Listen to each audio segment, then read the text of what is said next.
Act. Act? No, it's the whole word. Don't they say the whole word? I thought you're supposed to just act now. No, you say act. Start acting. It's like the 5, 4, 3, 2. Start acting. Remember from Wayne's World? 5, 4, 3, 2. Party on. Party on. Okay. Are you recording? Yes. Like right now? Right now. No. Hey, Lori and Adam. Woo! You did it! This is my speech. I'm so excited for you guys, and this is going to be my speech video. What am I pointing to? I can't write a wedding speech. I've never been married. Too much swing. Hi. I'm here to talk to you about marriage. A difficult concept to grasp, perhaps, but nothing that we can't take on. Now, as a member of the government agency funded towards making marriage last, as you all know, the statistics are frightening, 50% in fact. Do not get divorced. Hi kids, I'm here to talk to you about something very serious, and that's venereal diseases in the elderly population. Just, be smart and exhibit smart options, and you won't have to have this talk in the future. I don't know, I can't write a speech. Maybe about other things, but not about marriage. What do you say? I don't know. How they met? I wasn't there. She's just a small town girl living in a lonely world. Just a small town girl living in a lonely world. And that's what happened. So the reason that I decided to do a video clip was because I don't really like fancy wedding speeches, and most wedding speeches are fancy and they're like long and drawn out. True love is the soul's recognition of its counterpoint in another. When it's like, you could have just said real stuff, what you really felt. I wanted to video this speech because I think that Lori and Adam deserve something from the heart, because they're that type of person. They're never fake, and to me they've always just been so real, so warm, and just so real. And that's kind of what I want this video to be. I wanted it to be honest people giving how they feel, me in particular. And I know that if I got up there, I would probably have messed it up. I wanted to do something really special because we both know that Dan and Brad are probably going to drop the ball. Let's not lie. To me, I've always looked up to Lori because she is someone that's very selfless, and she will give 100% of herself to anybody at any time. She's just always been a very compassionate person, and I think that complements Adam really well because Adam's kind of the same way, always worried about other people, and I think together they really make a good pair. Growing up, she might not have always been the nicest sister. She did flush my stuffed animal cat down the toilet, and also put my Barbies together, which is how I learned about sex. So there's that for the embarrassing moment. But other than that, once we got past our differences, I think she's always worrying about me. She's always wondering if I'm eating the right foods. I know Adam has to struggle with this too. If there's someone in my life that cares about me, and she's always trying to take care of me, and I think she's gonna make a great mother, and I think that Adam's gonna make a great father too. So I'm really happy that she didn't end up with her last boyfriend. And as I said, I was skeptical when he came along, but once I saw how happy she is when she's around him and just carefree, they're like 2 kids half the time, and you're just like, are you Dennis? Are you 30? What are you doing? Actually asked me for my advice on him and their situation since they met at work, and that was kind of a sketchy situation, and I actually told her she should probably just bail and not talk to him anymore because he seemed like a committophobe to me. I don't know. I heard stories, never brought a girl home, You know, it wasn't like calling her his girlfriend. It was just very, you know, risky territory in my opinion. So I said, don't waste your time. Like, you should go. You deserve someone much better. And obviously my advice paid off because now they're happily married. Gosh, I mean, I have such an amazing track record of giving good advice. Like, I'm the perfect person to do this speech. Like, who else to give them advice on love and marriage? Because I'm so successful at it in the first place. So I thought, you know, who better to give them the best love advice than all their friends and family. Congratulations, Lori and Adam.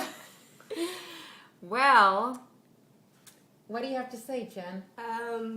My advice is not to forget to have fun with each other. Even when you're really busy with work, and then you're really busy with work and you have kids, don't forget to, you can still be silly and have lots of fun with each other. Like I watch these two do. Well, my advice is to always remember that you have each other. And when, you know, today's a really happy day for you guys, but sometimes you're going to have your hard days, and you need to share in the good times, but also turn to each other when things get tough, and really be each other's best friends throughout life. Keep romance alive. If you do that, you're going to be very, very happy. Never go to bed upset at each other, because that just makes for a really crappy morning the next day. Plus, you end up just making up with each other anyway, so why not do it sooner than later? Just remember to compromise, remember your vows, and you'll be just fine. I wish you many good years together. Hey there, kids. Skip here. Just wanted to give you some advice on marriage. Except, the thing is, all I know is about baseball. I think there's kinds of some similarities between the two. Here's what I wanted to tell you. When you're walking down that aisle, it's kind of like the World Series, bottom of the ninth, 2 outs. Say them vows, that's like you hit a home run. You win the World Series. Adam, remember that Lori will be right at least 95% of the time. Lori, try your best not to feel threatened by the fact that Adam wants to tell 10 to 15 guys what he's doing at every second of every day. I'm pretty sure it's a little bit up for debate, but I'm pretty sure they're not into each other like that. After that, your wedding party, they hold their mustard. There's going to be some champagne showers in the lockers after. But the difference is that after baseball, you win the World Series, game's over. But you're going to wake up next morning, and by my calculations, you're going to have over 20,000 games consecutive, no rest, right after. Don't mean to be a bummer, but old Skip here, all he knows is about baseball. So here's my advice. Come, rest them pitchers, swing for the fences, and do what you did to get there.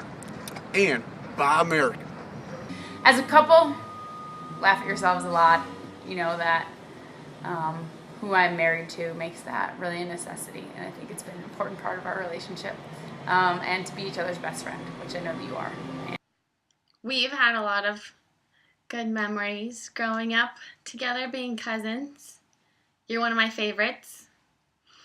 I remember I used to always come over to your house, Uncle JD's house, and we would go play on the trampoline until I broke my leg on the trampoline. That was a defining moment in my childhood I will never forget. We've had a lot of good times growing up together. Just a piece of advice from the Cabins. No matter how busy both of you guys get with work, with kids, whatever, just remember to take time out for just the two of you guys. Congratulations on the wedding. Best wishes. Say congratulations.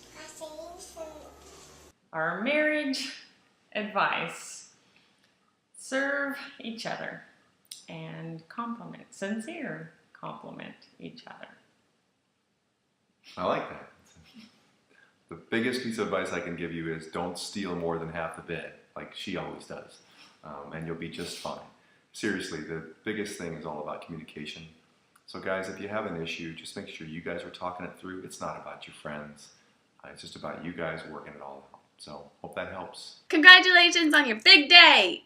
I'm so excited to be here, and I know that you guys are gonna live happily ever after. Oh, hi there. Jeff Owen and Jeff Halsey from Denver would just like to offer up the following wedding advice. Lori, we thought we'd lighten you a little bit and give you a few things never to say to Adam.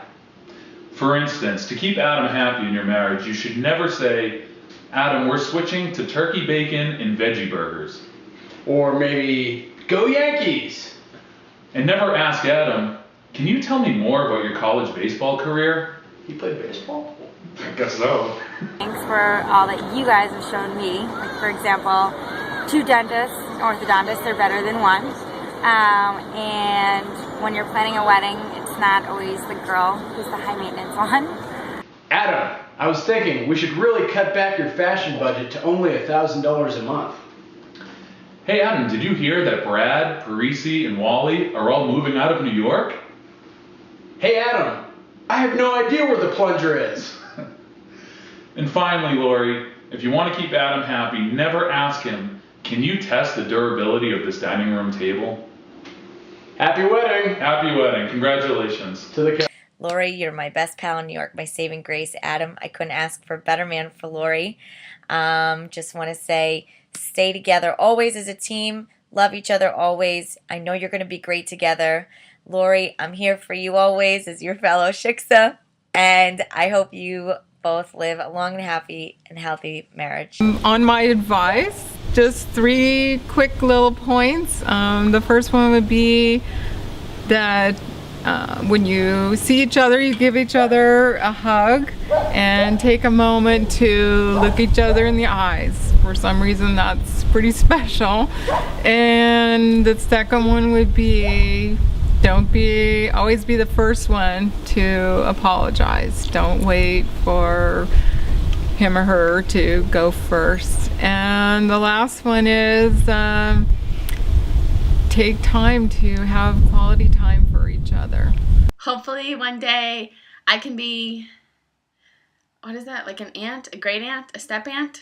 No, a second aunt, a cousin aunt. I don't know what to tell young people, you know, because today's ages, they're much different than what they used to be, and That's true. I think if they just seeing who can give the one that can give the most love to the other one, and that'll make both of them happy, you know. All right, I think that's good advice, Grandpa. Can't be a one-way street. It's got to be both of you and try to enjoy it. That's why you try to meet up with the right person to begin with, you know, and you gotta treat the other person like you'd like to be treated. That's all you gotta do, and you know, it's a one-time thing, and that I thought anyway, because I would have never, if I hadn't lost my wife with cancer, you know, I would probably still be married to her. No doubt about it, you know.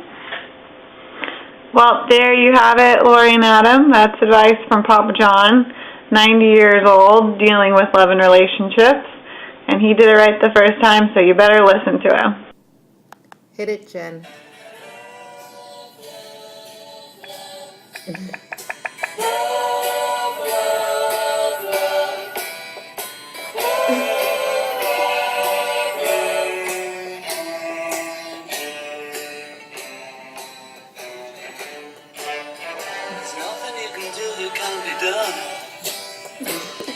Nothing you can sing that can't be sung. Nothing you can say, but you can learn how to play the game. It's easy. Okay, everybody. Nothing you can make that can't be made. No one you can save that can't be saved. Nothing you can do, but you can learn how to be you in time. It's easy. All you need is love.